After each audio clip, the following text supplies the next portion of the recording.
Hey, we're going to talk about comics and pop culture. That sounds like a great episode. I mean, comic books, you know we talk about them a lot on this show. The comic book industry is great. And when you have a show and you get to pick what your subjects are, it's fun to talk about things that you loved as a kid that you get to talk about as an adult.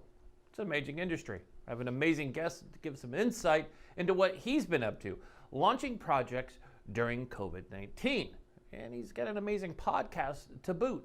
We're going to talk a little bit about pop culture, what's going on in that, and talk, of course, about the comic book world. We got this and so much more coming up next.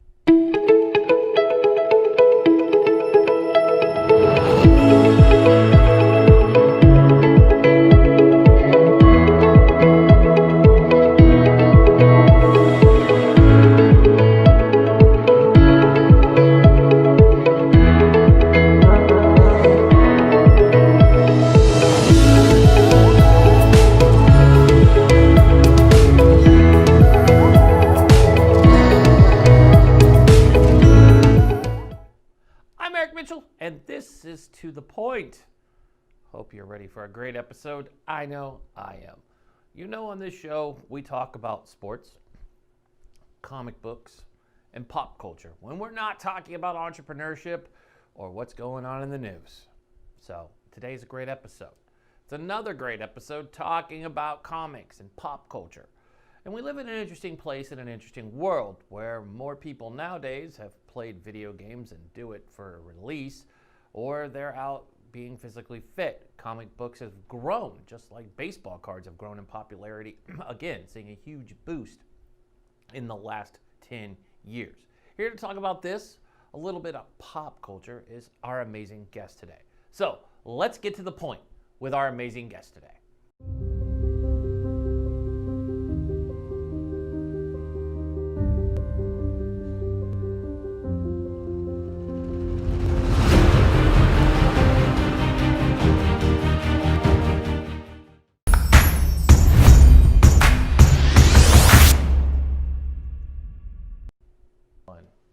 Welcome to the show, Michael. How are you doing today? Doing really good. Thank you for having. So it's always good. I love having folks who kind of blend the comic book world and the entertainment world together. Pop culture is always a fan favorite. People love talking about it. And as you know, our wonderful executive producer here, Miss Jordan Gilbert, she loves talking about the same things too. So it's always fitting that we have great guests on and talk about this stuff. So I know before we came on, we were talking about DC Fandome. And yes, it's a couple days old now.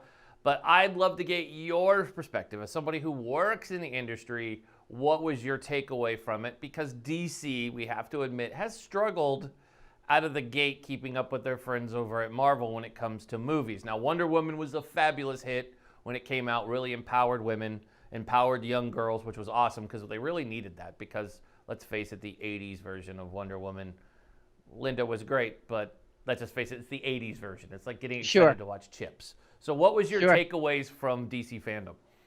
Yeah, I got to tell you, DC's finally getting its act together. I mean, this is not to say they're greater than Marvel at this point, but they finally accepted that they don't need to be Marvel to be successful. Yeah. And, you know, they had a little extra time to prepare, but if you caught the Comic-Con virtual event in lieu of having San Diego, then you kind of saw that they outdid it in spades. Just, I mean, there's just the presentation, the format. I mean, it was really, really exciting. Now, mind you, they had a lot to announce and they had a lot to show, and that always helps, right? Like I you know, as a comic book artist myself, I always say, like, it doesn't matter how, you know, fancy the colors are or, you know, how good it is. If the art stinks, the art stinks. And that metaphor kind of applies to when you're making announcements. If you don't have good announcements, your show's not going to be very good no matter what. So in this case, they brought a lot to the table.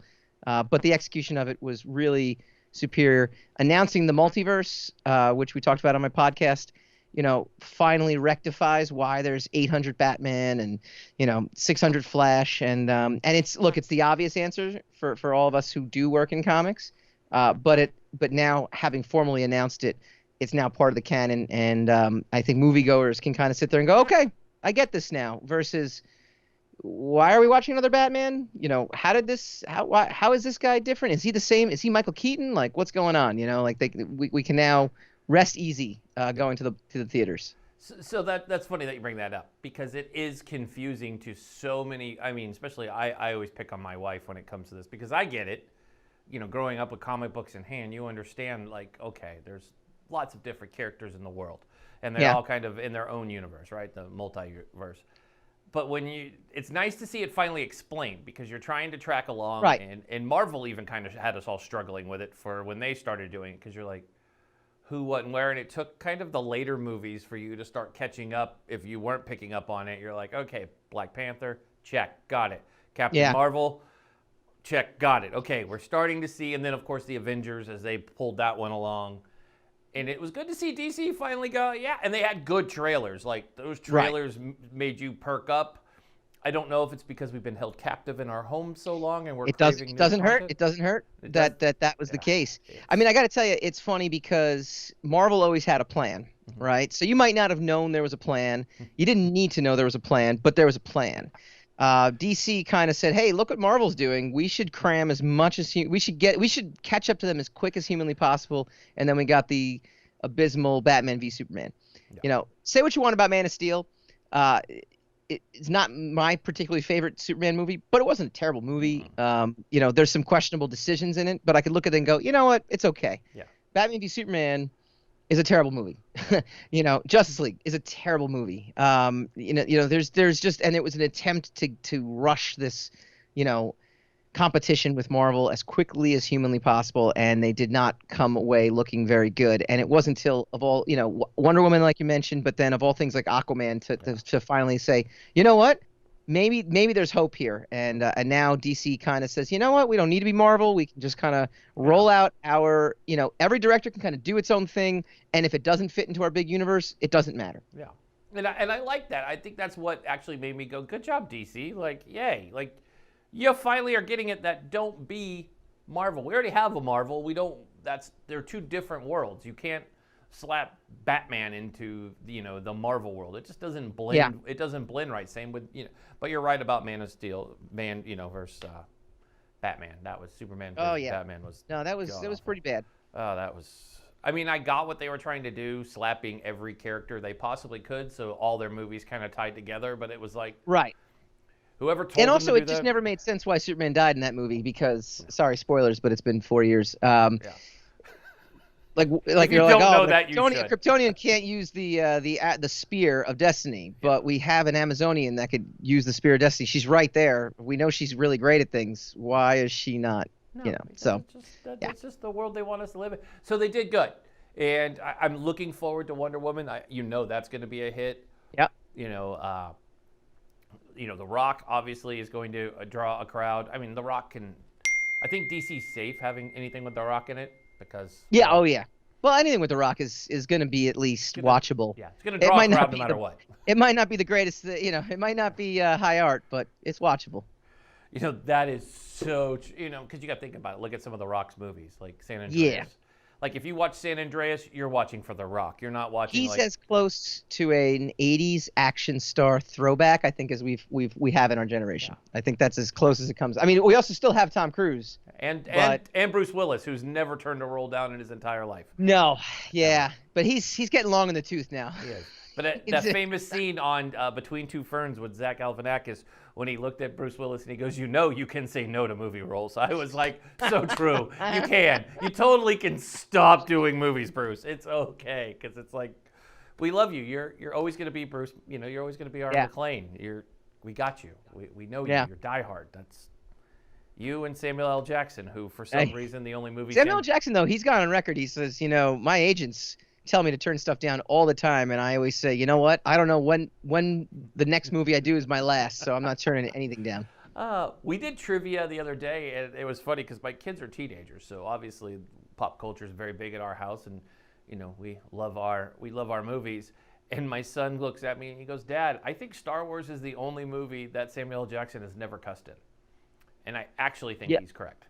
I think you're right. But I almost think profanity would have fit in some of the parts of that movie. I'm telling you, like, This is the host in me. I need to know, how are you dealing with the quarantine with the kids at home? Oh, it's Now you have actually teenagers. Now the reason I ask is I have a 4-year-old and an almost 2-year-old, and it's challenging. There's a lot of challenge. I'm a gamer, so it's been Okay. great because we, obviously have separate rooms and separate offices. I have a full office in a studio that has, Sure. multiple TVs and Xboxes, and he's got one in his room. So we've had fun. We've Warzoned it up, Battlefield 5'd it up. It's been cool. I mean, I would say if they were younger, I probably wouldn't be like, this has been fun. But they're older, so it's like we look forward to different stuff. And my kids are like 80s kids, so it's weird. It's like I hear a lot of the music I grew up on. We're looking forward for Bill and Ted to come out. Like we're gonna watch that. Like we have no expectations of it being good. Right. But kind of Nor getting, should you. No, come on. I've seen the trailer. I'm like, this isn't gonna be good. It's like, wait a minute. Last time I saw Keanu Reeves, he had long greasy hair, was a gun, and he was killing people, and it was John Wick 3. And I'm like, I love this movie, but he's gonna make a 4th. Did you hear that? Did you hear John Wick? Oh yeah. Oh yeah. They don't, Why wouldn't he, right? They're great. And he's making and the 4th Matrix is coming out, so. I mean, the world is good because we have that. Right? And I heard the best news, and I'm sure you already know this, but Mandalorian's already in the can for season 2, and they're going to be able to release it in October. So. Oh, no, I did not know. Oh, yes, no, I did know that. You're right, because they said they managed to get everything. That's the beauty of streaming, right? They filmed stuff like Umbrella Academy was filmed like 3 years ago. So like that kid is now like 20 years, 22 years old now. Right. But it makes everyone happy. You're like Mandalorian. Thank goodness. Makes the world right. Baby Yoda. All we care about is Baby Yoda. I mean, Baby Yoda will heal us. He will. Baby Yoda will cure COVID. I'm That's positive of it. We need that distraction. It's like, can't you guys put that out earlier? I mean, Disney's done such a good job of putting that out. I heard Mulan's going to come out. I mean, it's been interesting. Now, let's talk about the downside of this. You talked about, my kids in quarantine. So I'll ask you. You're in an industry that has been basically decimated by COVID, right? I mean, you can't have Comic-Con, which is your Super Bowl, having both of them taken away from you guys, San Diego and New York, the two big boys, and all the shows in between. It's hard on your industry, and it doesn't help that the movie industry also got shut down at the same time, but there's no filming. So what have you been doing, and how have you been able to, obviously you have an amazing podcast, and you're talking about it, and you talk to your peers, but you're also a comic book artist, and you do all this stuff. So how's it affected you? Yeah, so it's interesting because the podcast, we've had to get creative. Generally, I love the analogy you made with the Super Bowl. I'm a big sports guy. Nobody that listens to our show is. But I always like to say we bring sports radio to pop culture. My co-host and I, Hassan Godwin, he's fantastic, and we get the compliments. We got a guy who came up to us in New York Comic Con one time, and he says, so I stumbled across your podcast. He says, I love it. Because when you guys don't get along, that's the best. We're like an old married couple, and that's when they seem to like it. So we got that sports radio thing down pat. Comic-Cons are like our Super Bowl. It's a great time to see friends, to be honest with you, also, especially San Diego. San Diego is the only one I don't actually exhibit at. I just go to network and to kind of, catch up with, because everyone kind of gets there. So it's a great, show to be with people. But we've had to be creative on our podcast. Luckily, again, streaming has kind of supplanted that and helped us along. Announcements like Ben Affleck coming back to Batman, it helps us along. And, again, we've just been, we've been dealing with the hand we've been dealt. Now, in the comic book world, here's the funny part, too. So I'm a writer. I do draw one of my own books. It's called The Sire. It's about a superhero forced by his own costume to fight evil. It's my flagship superhero book, and it's my baby, and I get to kind of do whatever I want. And it's the only book I will allow myself to draw because I'm not good enough to, I think, draw there's no way I can make a monthly deadline doing, artwork for other companies, and I would always feel insecure. But for my own baby, I can do it, and people seem to dig it, and I've kind of got a good style down pat now. Kickstarter has become such a huge part of the industry now. So comic book stores basically had to quarantine just like everyone else did, all other businesses. Diamond, which was at the time the only distributor of comics, shut down, and so people were still looking for things to consume. I mean, we talked about this on our show. When Netflix released Old Guard, I mean, I took a temperature, a pulse of the industry of like, hey, what do you guys think of Old Guard? And I was like, this is the greatest thing ever. And I'm like, no, it's really terrible. But I guess because we don't have anything else, like, I guess this is as good as we're going to get, right? True. So my point being is there's a hunger for this stuff, and Kickstarter has really filled the void of that, and so much so that I'm doing a Kickstarter next month, and it's for a book called Plan 59 from Outer Space. It's based in the Edwood world. 58 plans later, the aliens think they finally got a shot at destroying humanity using our cell phones. But Kickstarters, like all my friends, I mean, they're launching Kickstarters, and it's like, this is our biggest Kickstarter yet, and this is our biggest Kickstarter yet, and so look, the thirst for this stuff is still out there, and it's up to us to pivot, and adapt and manage this crisis just like anybody else does from a business perspective, and kind of keep going.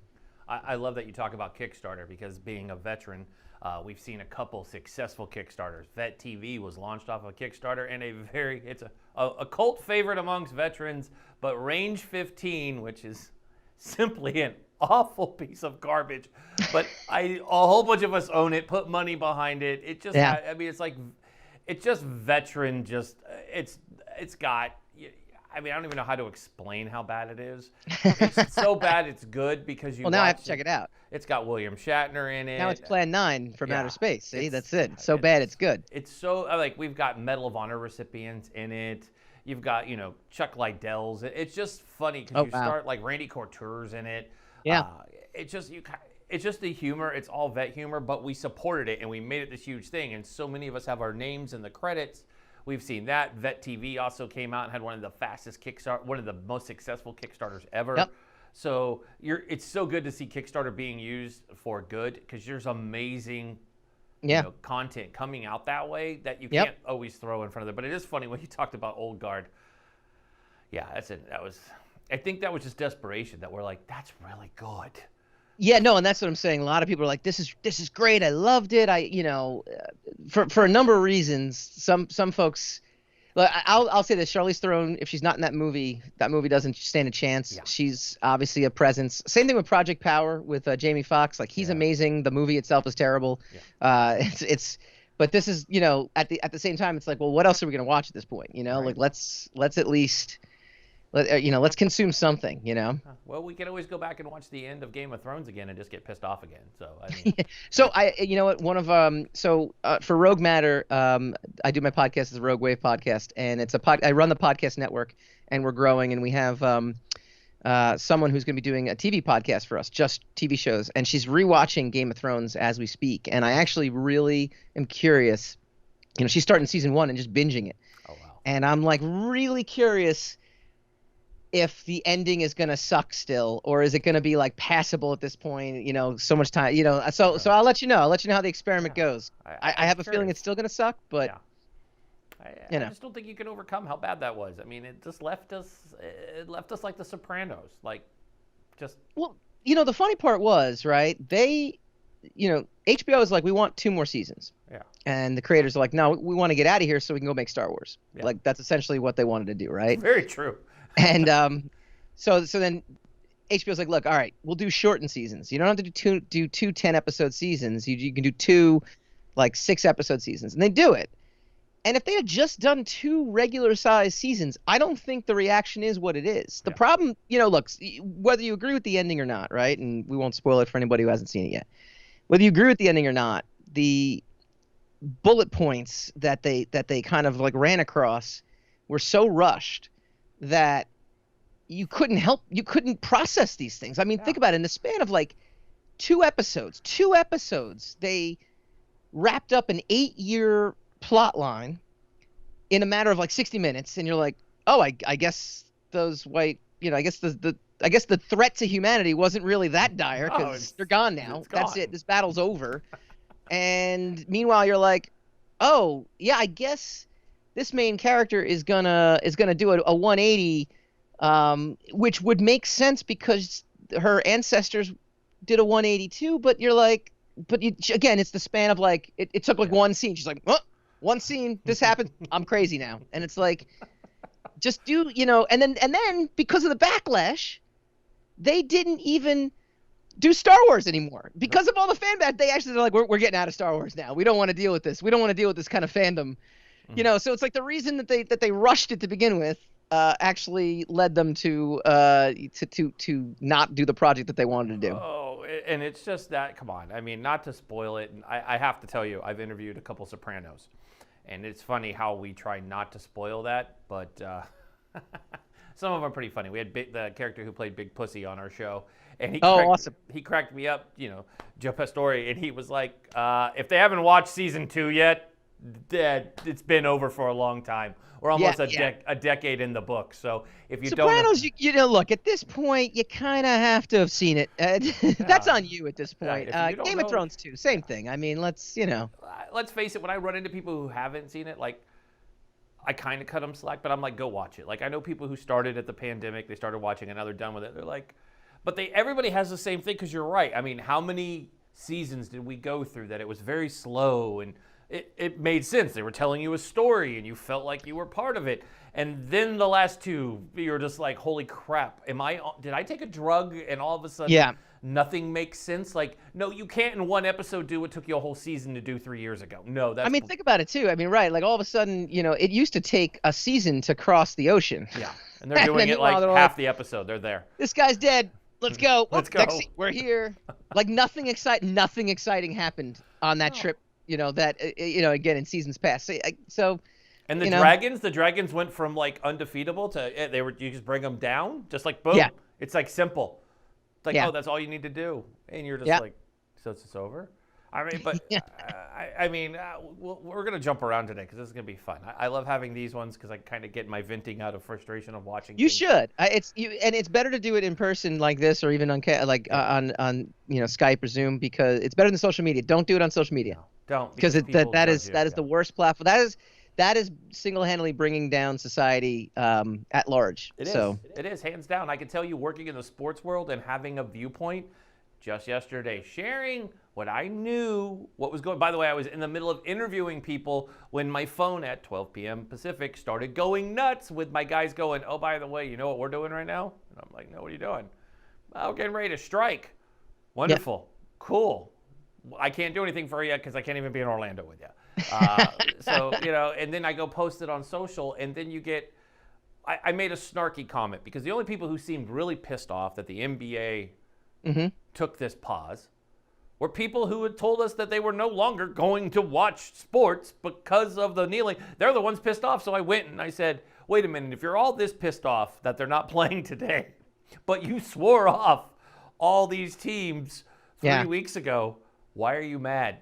And then they're like, I'll never watch the NBA again. I'm like, we already covered that. Thank you. And let me guess, you also don't wear a mask when you go out in public. Right. You're going to tell me Adrian, what's his name? Adrian Wojnarowski had a great tweet, though, and he took screenshots. And it was showing the bots in action, too. Yep, I saw that one. Yeah. They all had the same response, except for the one guy or the one bot or the one guy who forgot to actually change insert name here and insert, years watching here. It was like, all right, well, clearly social media is not real. Once corporations kind of figure that out, then we can move past it. It's really up in the corporations. So hopefully someone will boycott the NBA season so that people will so corporations will stop listening to social media. That's it. That's how we can do it. I went on TV last night and they asked me the golden question. They said, do you think the season will continue? And I said, most likely it will. And I said, but there's a good chance it can't. There's one particular person who kind of is the linchpin if everybody does it. If LeBron plays, we play. If LeBron sticks to his guns last night, the season's over. And they're like, well, why? And I said, well, keep in mind, the NBA doesn't want to lose $1 billion, and that's what's at stake. Yeah. And that's what they had the meeting about last night. And I've been telling people that. I'm like, they're in a meeting. They were in a meeting for 3.5 hours.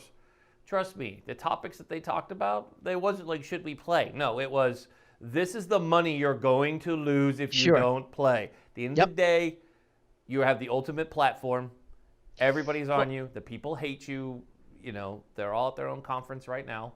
And their ratings are down, which is hilarious. I had to laugh, and I don't want to be political, but when that party, their leader, loves to tell us about ratings, which is weird to have a president tell us about. So this is the funny thing too, and not to get political either. This is not really Republicans either. No. This is some bizarro world, thing that's just happening. Like it's. I mean, everyone. I mean, I can't believe how much it's made George W. Like people are like, wow, I wish we had George W. Bush back, and Right? it's like, dude, that's how far out. And again, I'm not saying right or wrong. I'm No, just saying, but it's you know, good true. or bad. I'm just saying that's how far out this has gone on one Yeah, side. when That you people can are sit there and like, bring him guy, back. He right, was the guy who good. He was like one of the best. You're like, okay, we're reaching now. We I really know. reached for that one. You're like, I know, like Ellen's hugging him, but then the curse of GW went onto her too. So yeah, it it just does. You know, spread. it's just been funny seeing the ratings. So it's just been it's interesting. And then we see the movie industry. It's a different time now, right? I mean, we talked about streaming, and Yeah. Disney Plus is just killing it, right? I mean, Mhm. they have been able to put movies out faster. I mean, that's how Mulan is going to come out, not Balloon. I don't know where Don't I get was going. canceled. Don't get canceled. You got to pronounce that correctly. Don't get canceled. Don't get canceled. Don't even want the cancel culture to show up. Trust me, they'll That just was an be like, honest mistake. it It was was an honest like, mistake. the Marine in me is like, I don't know how to speak. Then I get away with it. I'm like, I'm just dumb. But it's just fast that way. I'm dumb. But you look at it, and they're crushing it. I see Yeah. them releasing movies that way. Let me ask you: do you think this is the wave with streaming and able to really bring this out? And you see DC now is tied to, even though it's a atrocious logo, this HBO Max combo that came out. I mean, DC's in there, and that's big because it's HBO. HBO has tons of reach. They've got their own series that has just killed it and actually tied in perfect for the race riots that have gone on. Their show, I mean, you can't beat it. Great cast. So real quick, I'll answer your streaming question in a second, though. Watchmen was such a pleasant surprise. Mm-hmm. I'll use it again. I was so surprised with how good that was. Yeah. He genuinely took the spirit of the graphic novel. There was a couple things I didn't care for. I didn't care for the fact that the white supremacists, while natural villains, were very they were like almost an afterthought, like cardboard villainy. Like I'm a U.S. senator. I'm gonna get into this unproven, untested machine and just blow myself up to without testing it first. So I thought that was a little light on it. But honestly, that was my only complaint. I actually just thought they would be a tougher foe, I guess, if for lack of a better. But that's just the writer in me. But other than that, like the whole Dr. Manhattan thing, I don't know if you watched it at all, or if you're a fan of the graphic novel. I mean, the graphic novel, to me, it's the greatest graphic novel of all time. Yeah. It is stunning how great that work is. It never gets old. It never gets, it doesn't ever seem out of touch. It's always applicable to whatever timeline you're in. And to me, that's the sign of greatness. And for Damon Lindelof to have taken up the challenge to do a sequel, but do it in such a way that was, I mean, so visceral, but at the same time, some people, purists would get upset, and in some ways I consider myself a purist, but as a creator, I'm like, this guy's just so inspired right now. And it showed, it absolutely showed. So and the show killed. I mean, their timing. A lot of people learned about Tulsa, right? Yeah. In the news. Look, I didn't know about Tulsa. I didn't know about it. A lot of people didn't. A lot of people didn't even know what Juneteenth was until they watched an HBO show. They didn't learn from an orange guy. They learned from an HBO show. And it's been. That's what I thought they did so good. They covered issues and topics that they weren't intentionally. They were intentionally covering them, but they had no idea what. No. I mean, talk about perfect timing. Here you go. And it makes you go back going, could you imagine if Star Wars had been delayed and this would be their year to come out? I mean, oh yeah. I mean, there's just so much. And then I look at, Westworld also came out, and, people have had mixed reviews of that, but HBO just keeps plugging along. My thumbs down on that one, but yeah. I love the first season. When you talk about graphic novels, let's talk about TV shows that do them right and TV shows do them wrong. I love the graphic novels for The Walking Dead. Felt that the TV show kind of went completely, we don't need this anymore. We're not going to follow this at all. I'll go different though, because that actually had Kirkman involved with it. Mm-hmm. So to me, here's the funny thing. I didn't read the comic book until after I watched the show, and I thought the show was phenomenal, especially like those early seasons. Yeah. And it made me watch the TV show. But then I kind of agree with you, because then, the Negan storyline is where they went Yeah. In the TV shows where they went astray at that point. They dragged it out. They dragged out that whole, who's going to die, who's not going to die thing. And you're just depressed after that. Like after a while, I'm like, I just don't want to watch this anymore. Like this was like torture porn. And at this point I don't need it. But meanwhile, you read the comic and it's like they beat Negan in like 5 issues, like it didn't take them long to beat him. And if they'd have done that, I think they would have been all right. I guess, but also at some point that show's got to end too. Yeah. TV just doesn't have the kind of shelf life that a comic book does, where you can, kind of take a month off and kind of consume it later. So that's true about The Walking Dead. The beginning was great, and you were into it because you were scared of the zombies, and after a while you were like, dude, just end this. Just either give yourself up or go stay someplace where you'll be safe. Well, there's only so many villains they can bring in too, where that it's not repeating what you did already. Like the governor was a great villain because it was like the first time we got to see somebody, kind of become like a dictator, and then it's like, well, you got Negan, and he's kind of the same dictator, and so it kind of plays itself out. But I'll give you an instance on that show where it was better than the comic, though. And Kirkman as a writer, to me, he sets up great storylines and he sets up really interesting characters. So he gets like 2 out of the 3 right, but sometimes his dialogue is just, you can pass over it because it's not as engaging as it should be. And there was an instance in the books where, the whole meeting Herschel for the first time. This is going way back, right? When they met Herschel for the first time in the TV series, there was this long kind of, not drawn out, but like drawn out in a good way, kind of like, what's in the barn? What's really going on with Herschel? Ooh, I wonder what's the deal here? And they did this suspenseful mystery. So then you kind of, there's zombies. He's keeping zombies in the barn. Like, how stupid is he? Oh my God, I understand why he's doing it. So it makes total sense. But this is gonna come back and it's gonna kill them all. Oh my God, it's terrible. And it was like this really exciting thing in season 2. You read in the comic book, as soon as they meet Herschel's like, you can do whatever you want. You can stay where you want. Don't go to the barn. I got zombies there. We're like, okay, like in a panel. And I'm like, all right, I guess this wasn't as exciting, Yeah. So, but I think Kirkman, like I said, he was involved with the TV show, so he got a chance to kind of do some stuff he didn't get to do. So it's just interesting, just the way that they've done that show. But I agree with you. It needs to be it. Yeah, at this point, it's like, when some of your characters have died in other movies already, and your show's still going on. Yeah, it's like, is the show over with yet? Can we just be done?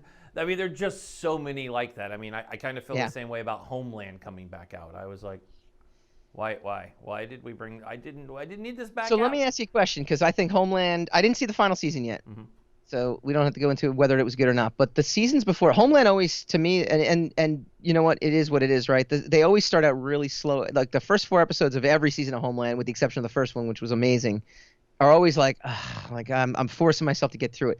But they always kind of come through at the end. Yeah. Homeland to me is one of the scariest shows, though, especially the stuff with the server farm and the Alex, what's his face from InfoWars, character that they kind of created, in which he's got these, people spreading disinformation. And it's like, I watched a featurette with the creator, and he basically said, he's like, yeah, we go to the CIA every year and they brief us for an entire day or week or whatever it is on all the threats. I think it's a day, because they can't take a week out of their time. But like, he's like, these are all the threats. These are the major threats. And they did 2 seasons on the same threat and showed why it's a threat. And you watch that. If I dare anybody not to watch that and then not realize what's happening on social media. We brought it up with the NBA bots, people that are not real. I once got into an argument with a bot, and I realized halfway through I was arguing with something that didn't exist. Yeah.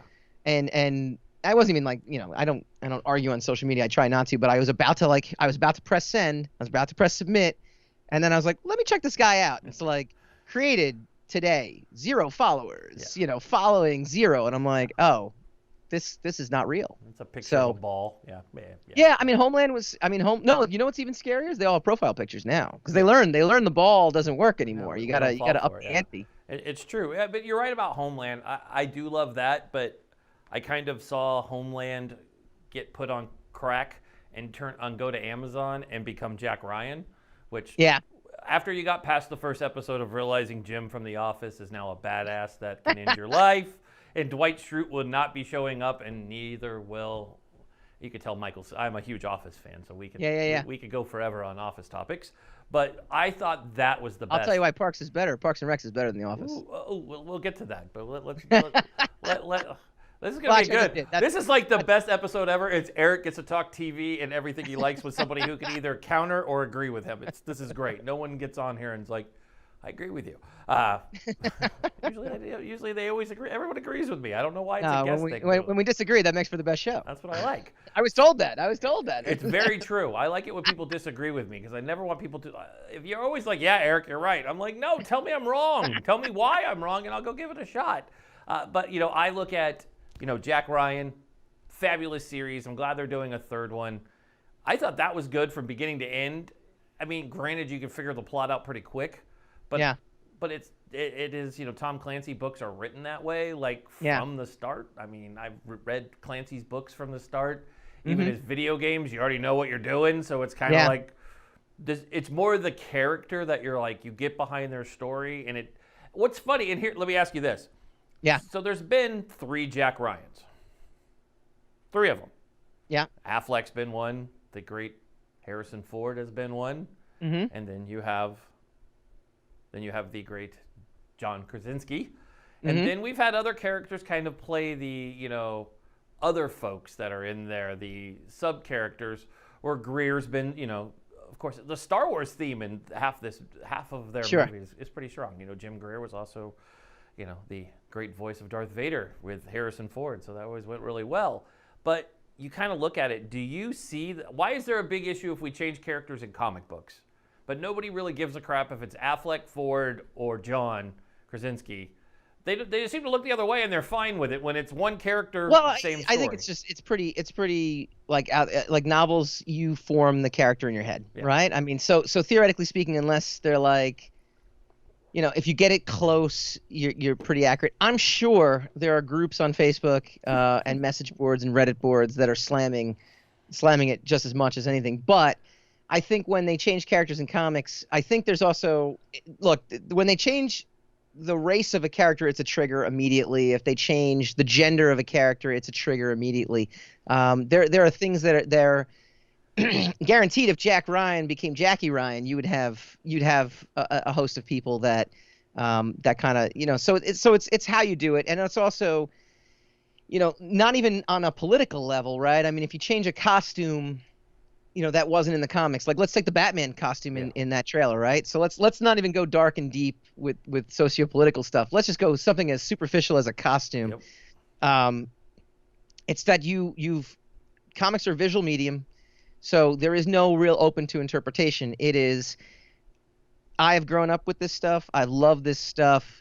It has been a part of my fabric. I want to see the experiences that I had in my in my house when I was a kid, put up on the big screen so everyone can kind of enjoy it just like I did. And then when you see it up there and it's like, well, that's not the right shade of black, that it's just like you get, it's a trigger that's gonna make you, upset because it is so blatant. Again, Jack Ryan, I mean, he's a tall white guy with, brownish hair, so you get anybody that covers pretty much Ben Affleck, Harrison Ford.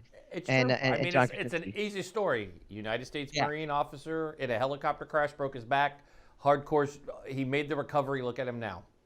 That's their character, and you're just like, okay, Ben Affleck, he played that well. Harrison Ford, of course, Han Solo can't screw up anything. I mean, no. You just watch Harrison Ford. You're like, you are the man. Exactly. You show up in things, and we're just like, it's Harrison Ford. It's okay. It's like he did not kill his wife, by the way. No, of course not.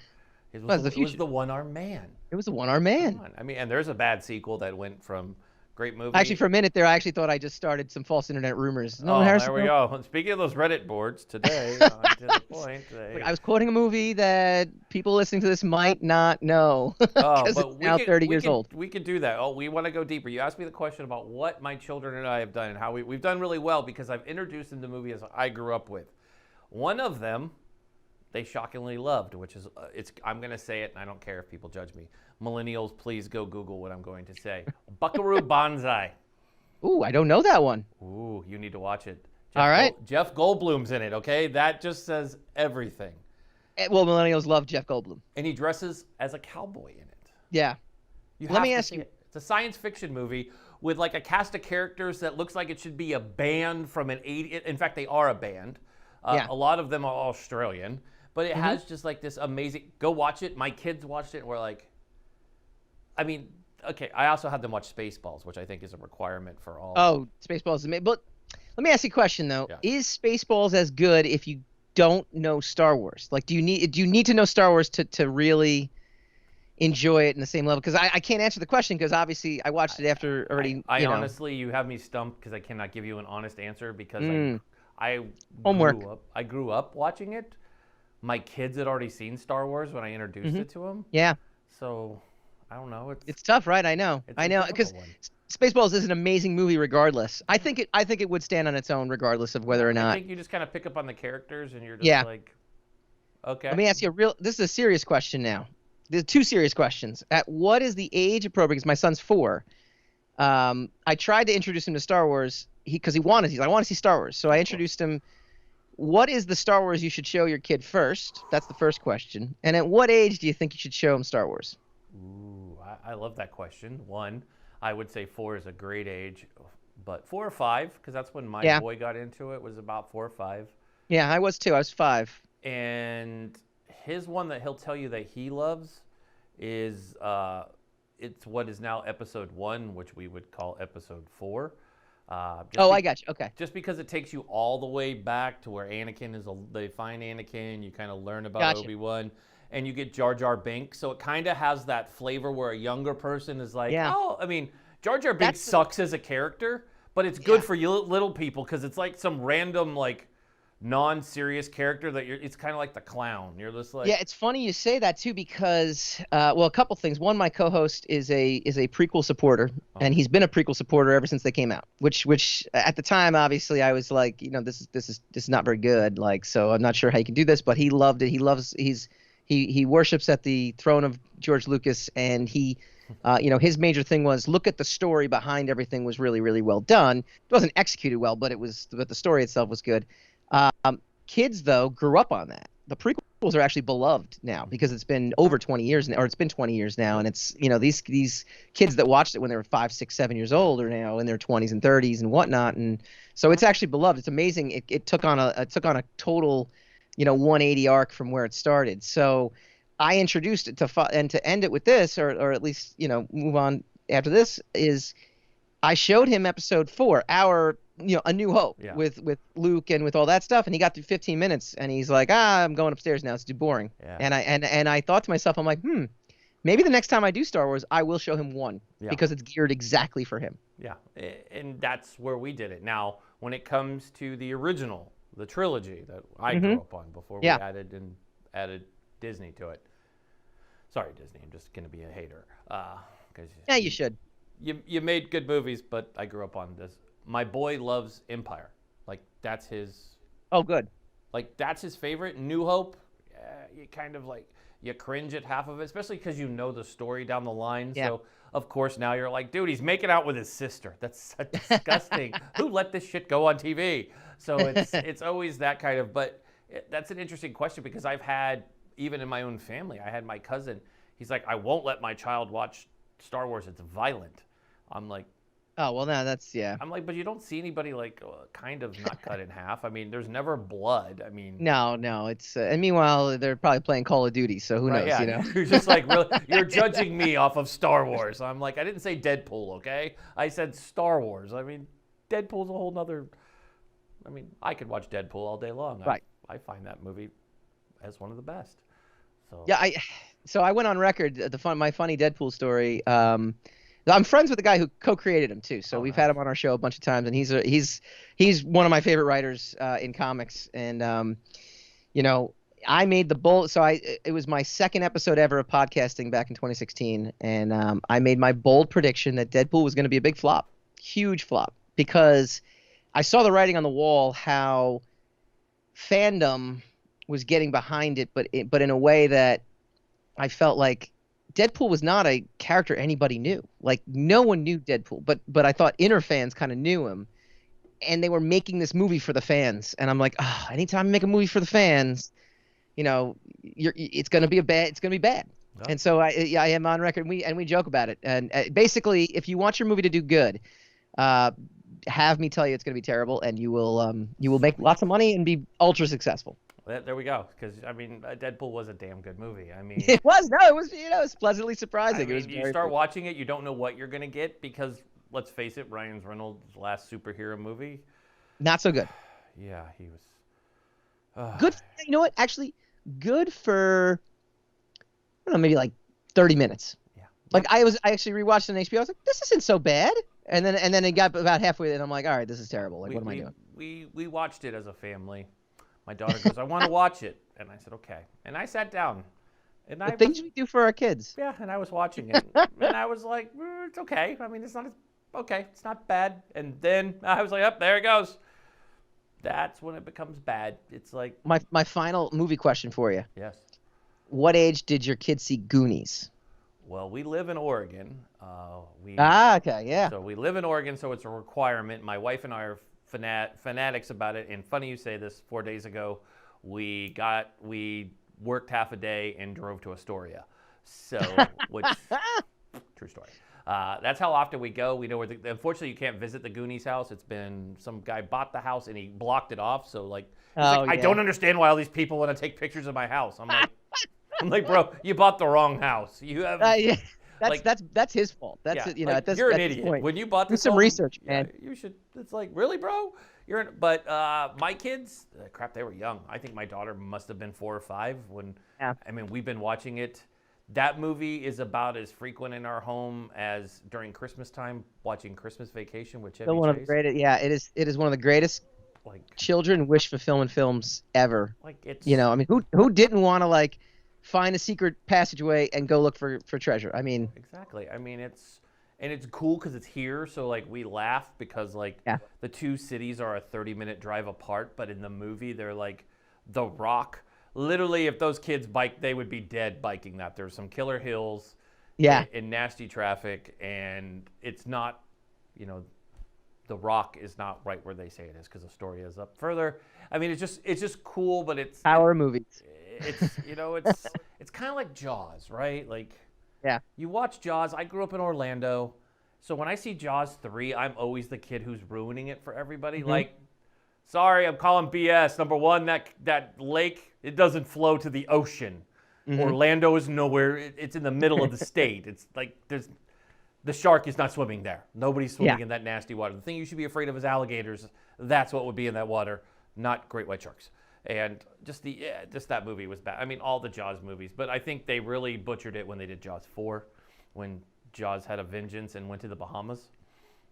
You know what? Well, actually, I would say Jaws 3 was worse, wasn't it? Because it's in 3D, and my kids. Now that's one thing. If you ever want to watch something with your kids that you just want to be like, oh God, watching a 13-year-old watch Jaws 3D now, and they're like, oh really, Dad? That's horrible. And they notice the good thing is, and I'll say this, my kids pick up on the same nuances I do. There's a scene, and you've seen Jaws 3D, right? Yeah. You know that part where they're in, like, it's kind of, I don't know, they're like the accoutrement of the cast. They're the people who are stuck in the tunnels, and they're sitting there, and the water's like chest high, and there's like, oh boy, it's been a long, long time. Go back and watch it. But there's like a particular like goofball squad that somehow thought they were overacting. They're like, yeah. And this one guy's like, the whole time, and my son's like, that dude's overacting. Like, why did they even leave that in? Like, he's completely freaking out about water that's to his waist.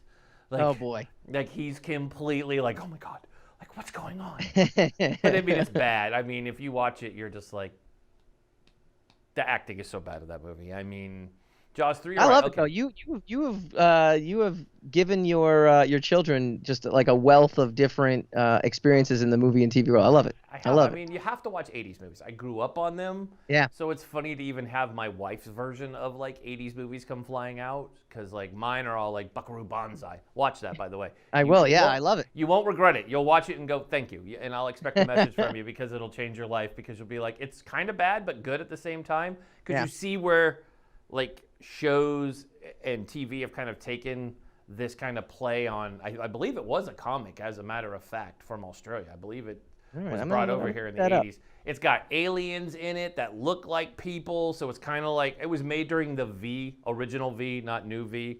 Right. Original V, Robert Englund V. We'll go with Okay. Freddy Krueger V. Yeah. Oh, real quick trivia. Just I have to brag. My first roommate in the Marine Corps, his sister, little girl in Nightmare on Elm Street 2, that sang the cool song. Ah. Which I'm not allowed to sing in my house. The only thing I remember about that movie is like Freddy like attacking the college party. Of course, because Freddy was Freddy Krueger was like. Oh yeah. Freddy was that ultimate nightmare. Like Jason, you were just like, dude, you knew he was coming because it's like, Jason's coming. He's got like an entourage that makes sounds before he shows up. Yeah. And, everybody takes their clothes off and have sex in all the Friday the 13th movies. That's you're gonna die because that's what. Why they were one of my favorites when I was a kid, and just sneaking that, sneaking. You're like Kevin Bacon. Oh my God. So real quick before you go, my.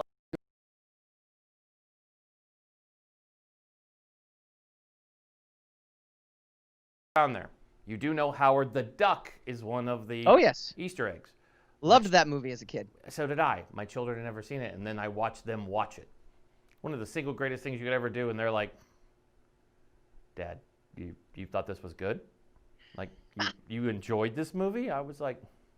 There was a level... So here's the thing, too. Because we grew up in this time, there was a level of forgiveness for special effects. Mm-hmm. And for, like, puppets and dolls. I mean, one of the things that people complain about, and I'm one of them probably, is when Star Wars went all CGI because it lost that tactile sense that this could be real. So even if a costume was bad, in our heads, at least in my head, I'll speak for myself, but I think this is a collective thing, you kind of just forgave it. You just forgave it. You just knew like they couldn't, they just couldn't pull something off like in Ghostbusters, some of the ghosts are that like figment, looking thing. And you're like, all right, well, this is the best we've got. We understand this. Like, we're okay with this. But then, now you show a kid that after, you go through like, all the Covenant movies or something like that, like there's no way. Like no, it's so. It was a simpler time back then. But Ghostbusters, that's like, it's funny you bring that up because we took our kids to New York. I go to New York for media all the time.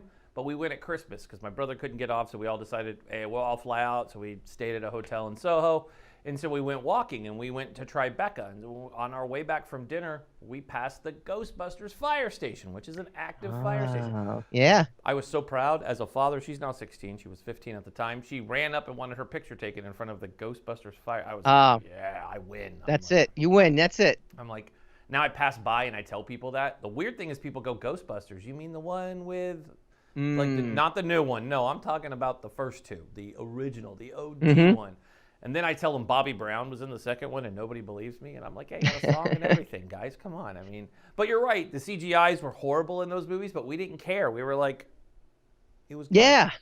We forgave it. I mean, I remember watching. You ever watched House? The movie House and House 2. Oh yeah. I mean, it was pretty awful costumes, but I loved those. I loved it as a kid. So like now Texas Chainsaw Massacre, same thing. I mean, yeah, no effort went into that at all. It was like we have two cameras. You go look scary and chase people around and kill people with really bad fake blood. That was.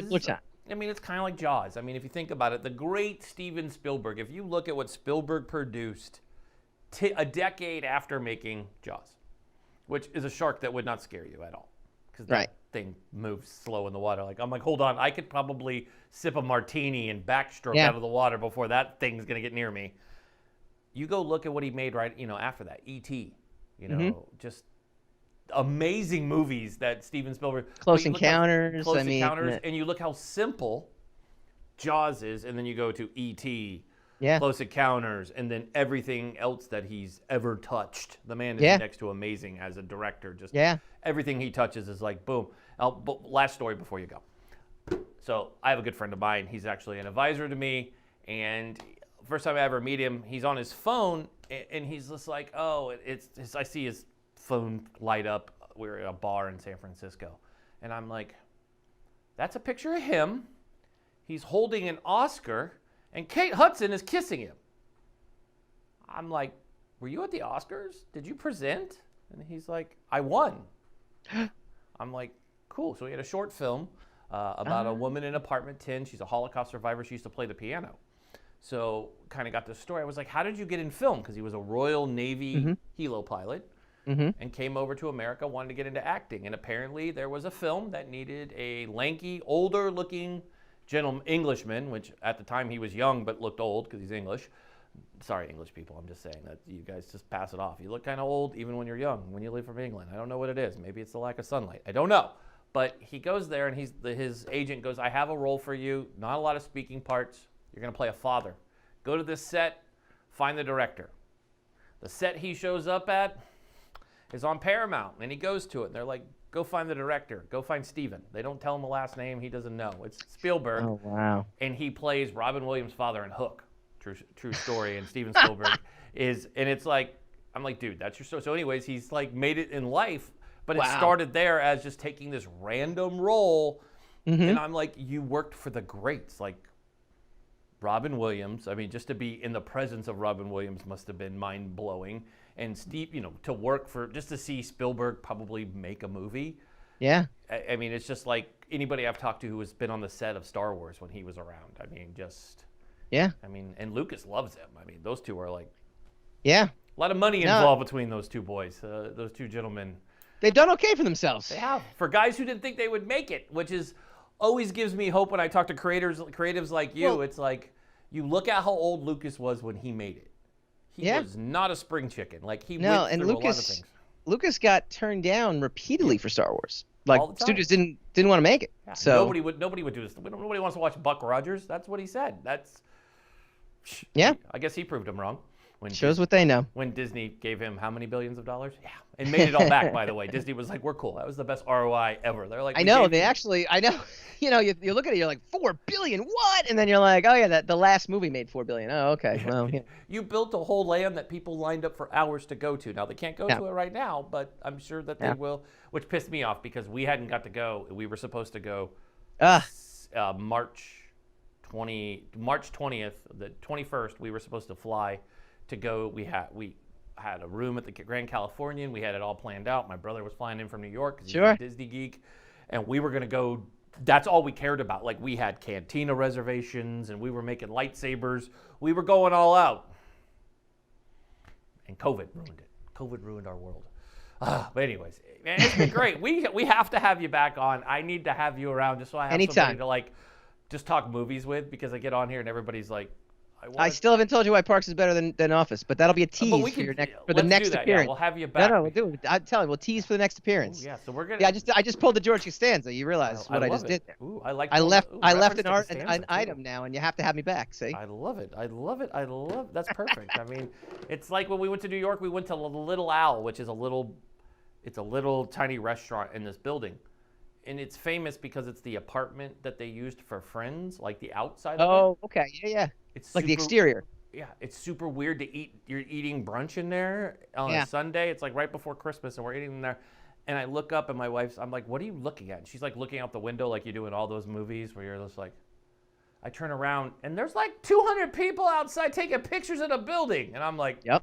Then they remind you, like, hey, please don't sign the building when you leave. And I was like, I wasn't planning on signing the building when do people do that? You go out, all signed, and of course there's like one brick that has the cast, and I'm like, this is really a landmark. Okay, it's a landmark. If you make it to New York City again and we get back to normal, I don't recommend going to New York City right now. No. Not for the COVID, but now for the aftermath. Yeah. But if you get to New York City again, there's a superhero tour of New York City. And they'll take you on all the places. So we get to see the Daily Planet. That was the Daily News building. Yeah. You got to see like the fight in Washington Square Park that Iron Man had. Yeah, like they take you to all cool places. So I recommend it. It's a cool way to spend an hour in the city. Oh heck yeah, I do that one because I Am Legend has that scene where they all come running through the park to those walk-ups that he was in. That's Washington Square, and like literally comes across. And I always spot that. I'm like, they come running through the arches, and he drops that.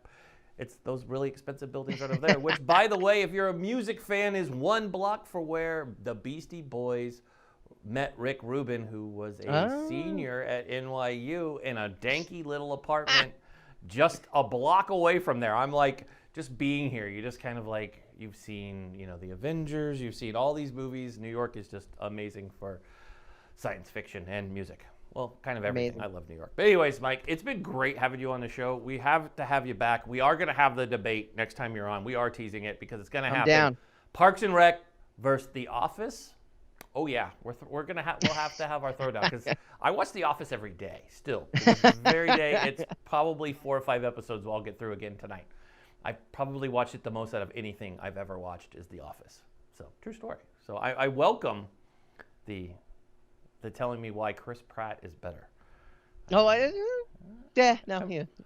Chris, I mean, Chris is entertaining now, but before, I mean that's another thing. Who'd have thought that guy, right? Like I was gonna say. I mean, I don't care. We can go a little long here, but seriously, you look at Guardians, and I've heard the story when they cast Chris Pratt. Like his name was thrown in the hat. People are like, the fat guy from Parks and Rec. You want him to be the lead? Like, yeah, that's the lead, and you're like, he's got an amazing story too, because he grew up like basically homeless in Hawaii too. Right. Like not grew up, but like he was trying to do the acting thing, and he was like living out of a van for 2 years too. Like so he's a good dude and a genuine dude. But yeah, at the time you're like okay. I mean, it's like I interviewed Butch Patrick 2 months ago, and he's Eddie Munster, but he worked for Disney, so he was telling me how he hung out with Kurt Russell, right? Goldie okay. Hawn, right? The original. He was supposed to be Han Solo, like. That's what he was like. He was supposed to be Han. And he was like telling the story how he remembers when Kurt got his car the first time because it was like he was the cool kid with the car. You know, and they were all like Disney kids, right? Like Walt was around and like this was Walt's gold mine. And he was telling me the story of like, he was supposed to be Han. He's like, that was their pick.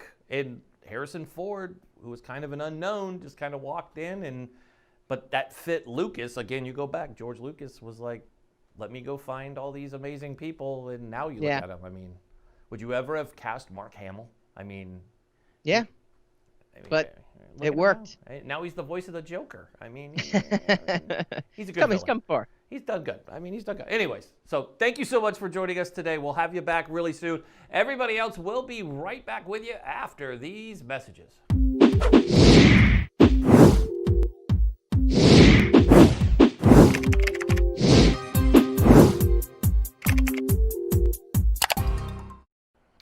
Thank you for watching today's show. As always, if you'd like to be a guest or you know somebody that we should have on our show as a guest, feel free to email us at hello@tothepointtv.com. We look forward to hearing from you. And you can also email us if you have a complaint, want to give us kudos, high fives, or if you have an additional question for a guest. Feel free to email us again at hello@tothepointtv.com. Our Twitter is up and running, and it's for social good. Not yelling and screaming political or anything else crazy on our Twitter. So follow us on Twitter at ToThePointTV and we'll tweet back at you. And as always, we want you to check out our IG. We love Instagram. Our Instagram stories are up, they're buzzing, and they're meant for you. We love our fans and followers, and we want you to know who our guests are coming on, and we want you to engage with us, and we want to engage with you. So make sure you're following us at Instagram at ToThePointTV. Now, we love you on Facebook, and we want to make sure, because you're probably watching this on Facebook, you're like, why would you already follow us? But tell a friend that they can come follow our show and never miss a live episode. As you know, here on Facebook, make sure you head, if you're not on Facebook watching this, then it's different, but our Facebook is To The Point with Eric Mitchell. So make sure you follow us there so you always get notified when our show goes live at 12 p.m. Eastern, 9 a.m. Pacific. Now, for the folks over on YouTube. Now, YouTube, we love our YouTube, and our channel is growing, and we love you there. Now, if you missed the live show at 12 p.m. Eastern, you can catch the premiere, which is re-recorded. The premiere on YouTube goes down every day at 6 p.m. Eastern, 3 p.m. Pacific, and simply just go do that. So remember, with YouTube, what we want you to do is smash that like button, hit the subscribe button, and flick that bell. That's right, hit the bell. Give that bell some bell love, and that way you know when we're on air and you can catch our latest episode. Check out our playlist. All of them broken down by the day and guest and show, so you can always stay up to date. Once again, on behalf of the entire team here at To The Point, we want to thank you for, again, tuning in and watching our show, and we look forward to seeing you tomorrow on To The Point. As always, I am your host, Eric Mitchell. Be safe, be strong, be smart, and God bless America.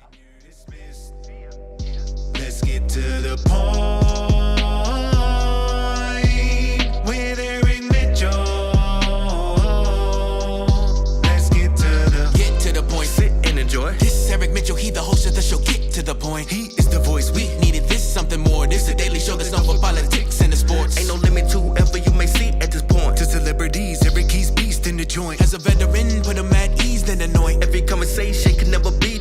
content, whether tragic or it's happy.